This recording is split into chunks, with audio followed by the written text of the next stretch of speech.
Hasta también con la capa con el quito más por allá tachuga. Hacemos los sabores de exacta con tomate tachicón, tapuchocón, recorriendo.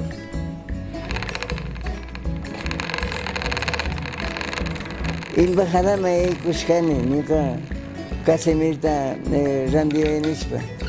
Chaypi mi Casimirta ka colombiano ko manjarispa rikun.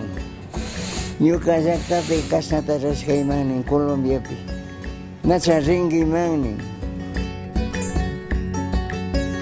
La gente otavaleña dedicaron a viajar más y más y más. Ya en año 90 ya Otavalo ya mayor parte estábamos casi en todo el mundo. Nos arriesgamos todos mismos y salimos como pudimos. Nosotros viajamos todos los años. Empezamos, digamos, a partir de mayo, junio y regresamos en diciembre.